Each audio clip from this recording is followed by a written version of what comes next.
They found cash in searches like this bundle of $50 bills worth $20,000. Police allege money flowed to purchase 7 properties around southern Ontario, owned through a network of straw owners including McKilquam's wife, 2 girlfriends and associates, one who worked at a London strip club. Police said her salary there didn't explain her sudden wealth. 2 of those properties, the subjects of suspicious fires, getting a nearly $8 million insurance payout. Authorities are trying to seize that too.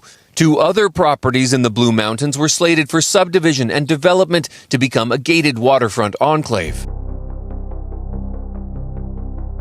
Welcome to War in the Streets TV. Today, we delve into the life of a man who became synonymous with organized crime in Canada, Walter Stadnick.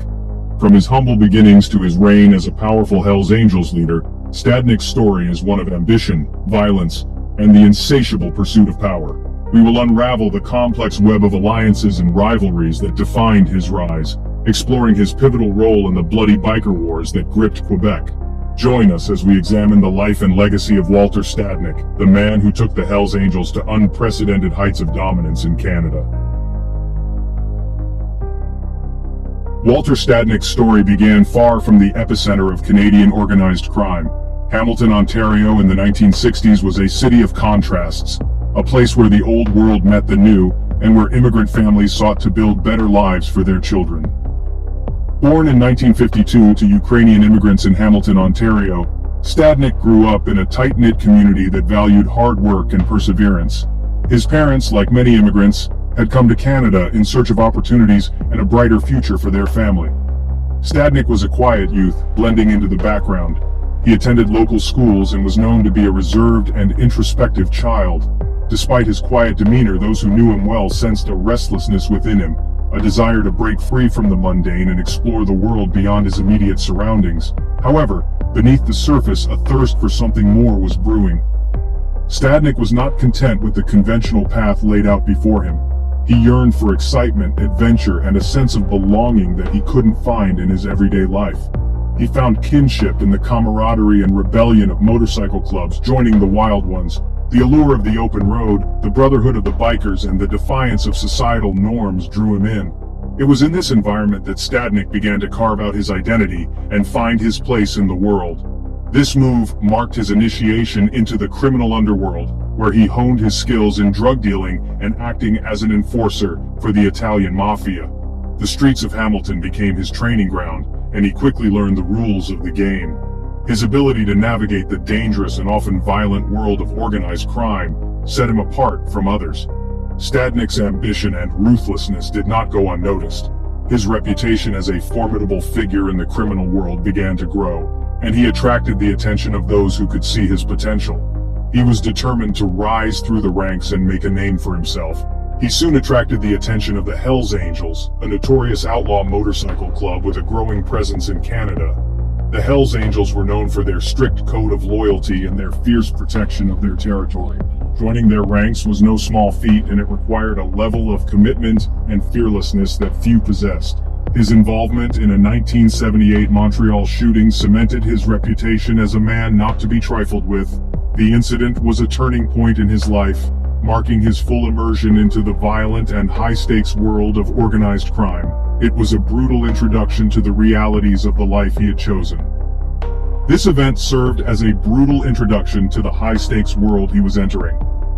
The shooting was a stark reminder of the dangers that came with his new lifestyle, but it also solidified his resolve to succeed and rise to the top. In 1982, Stadnick's commitment to the outlaw life was solidified when he officially joined the Hells Angels ranks. The initiation ceremony was a significant milestone, marking his acceptance into one of the most feared and respected motorcycle clubs in the world. It was a moment of pride and a testament to his determination and resilience. Little did he know, this was just the beginning of his ascent to the top. The road ahead would be filled with challenges, betrayals, and battles for power, but Stadnick was ready to face them head-on. His journey from a quiet youth in Hamilton to a key player in the world of organized crime was only just beginning, and the legacy he would leave behind was yet to be written. Within the Hells Angels, Stadnick's star continued to rise. He possessed a unique combination of charisma, intelligence, and ruthlessness that set him apart. His strategic mind understood that true power lay in expansion and control of lucrative criminal enterprises. This ambition led him to forge a critical alliance with Maurice Boucher, an ambitious and equally ruthless Hells Angels member from Quebec. Together, Stadnik and Boucher formed a formidable partnership. They recognized the immense profits to be made in Quebec's drug trade. This period marked the beginning of a bloody chapter in Canadian organized crime, as the Hells Angels, under their leadership, declared war on rival gangs for control of the illicit drug market. Their alliance would shape the landscape of organized crime in Canada for years to come. Section 4. The Nomads, expanding the empire and igniting a war. Stadnik's vision extended beyond Quebec. He saw the potential for the Hells Angels to become a dominant force, not just in one province, but across the entire nation. His ambition was to create a network that spanned from coast to coast, ensuring that the Hells Angels would be a formidable presence in every major city and town. This vision required meticulous planning, strategic alliances, and a relentless drive to expand their influence. He understood that to truly dominate, the Hells Angels needed a national presence. This meant not only increasing their numbers, but also establishing a reputation that would precede them wherever they went. The Hells Angels had to be seen as the ultimate authority in the biker world, a group that commanded respect and instilled fear. Stadnik's strategy involved both overt displays of power and covert operations to undermine rival gangs. This led him to establish the Nomads chapter in 1995, an elite chapter with a mandate to expand the club's territory and influence. The Nomads were handpicked for their loyalty, skill, and ruthlessness. They were the spearhead of Stadnik's expansionist strategy, tasked with setting up new chapters and consolidating power in regions where the Hells Angels had little to no presence. The Nomads were not bound by geographical limitations, allowing them to operate with terrifying efficiency across Canada. They moved swiftly and decisively, establishing new chapters and forging alliances with local biker gangs. Their presence was felt in every corner of the country, from the bustling streets of Toronto to the remote towns of the Yukon. The Nomads were the embodiment of the Hells Angels' ambition and their relentless pursuit of dominance. Their formation signaled a new era of aggression and expansion. The Hells Angels were no longer content with defending their turf. They were on the offensive, actively seeking to expand their empire. This aggressive stance brought them into direct conflict with other biker gangs, law enforcement, and even the general public.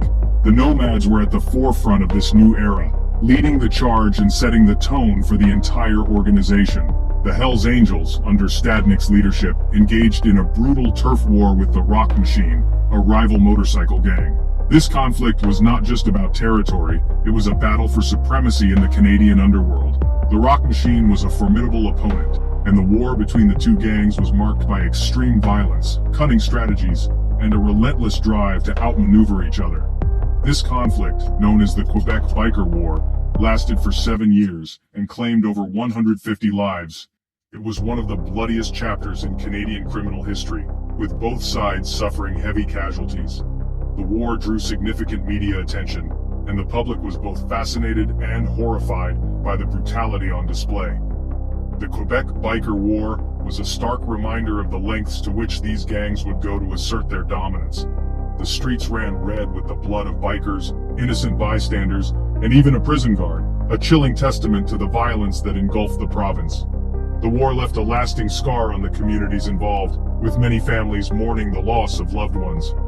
The Quebec Biker War was not just a battle between gangs, it was a conflict that affected entire communities, leaving a legacy of pain and loss that would be felt for years to come. Section 5. Turf Wars and Unholy Alliances, the Rizzutos, the Hells Angels, and the bloody battle for control. The streets of Montreal were no stranger to the echoes of gunfire and the whispers of clandestine meetings. In the heart of this chaos stood two formidable forces, the Rizzuto crime family and the Hells Angels biker gang. Each had its own legacy, its own code, and its own ambitions. But the battle for control was not just about territory. It was about power, influence, and survival. Stadnik's ambition went beyond eliminating rivals. He was a man with a vision, a strategist who saw the bigger picture. He knew that brute force alone wouldn't secure his empire. It required cunning, alliances, and a deep understanding of the criminal underworld's intricate web. He recognized the strategic advantage of forging alliances, even with traditional enemies. This was not a move born out of desperation, but out of calculated foresight. By joining forces with those he once considered foes, Stadnik aimed to create a network that was nearly impenetrable. He understood that a united front would ensure maximum profits and minimize conflict. The criminal world thrived on chaos, but too much chaos could be detrimental to business. By bringing together different factions, Stadnik aimed to create a semblance of order amidst the disorder. This led him to broker a deal with the powerful Rizzuto crime family, a family that had its roots deeply embedded in Montreal's underworld. The Rizzutos were not just any crime family, they were a symbol of power, tradition, and ruthless efficiency, a dominant force in Montreal's underworld. Vito Rizzuto, the patriarch, was a man of charisma and authority. His influence extended beyond the borders of Montreal, making him a valuable ally and a formidable adversary. The agreement carved up Montreal's drug trade, creating a clear division of labor and territory. This was not just a simple handshake deal. It was a meticulously planned operation that required trust, coordination, and mutual benefit, granting the Hells Angels control over street-level distribution. The streets were their domain, and they knew every nook and cranny. Their presence was felt in every corner, ensuring that their operations ran smoothly and efficiently, while the Rizzutos maintained their grip on importation. They had the connections, the resources, and the expertise to bring in large quantities of drugs. Their network spanned continents, making them indispensable in the supply chain. This unholy alliance showcased Stadnik's strategic brilliance. It was a testament to his ability to see beyond immediate gains and focus on long-term stability and prosperity. He was not just a gangster, he was a visionary, and his willingness to work with anyone who could advance his goals. This pragmatism set him apart from many of his contemporaries. He was willing to bend the rules, to make sacrifices, and to take risks if it meant securing his empire's future. However, this period was also marked by extreme violence. The streets of Montreal became a battleground, with frequent clashes between rival factions. The air was thick with tension, and the threat of violence loomed large over the city. The bodies of rivals and those deemed disloyal piled up, serving as a grim reminder of the cost of doing business in their world. Loyalty was paramount, and betrayal was met with swift and brutal retribution, a grim reminder of the cost of doing business in their world. The alliances, the deals, and the power struggles all came at a price. In the end, it was a world where only the strongest survived, and the weak were left to perish in the shadows.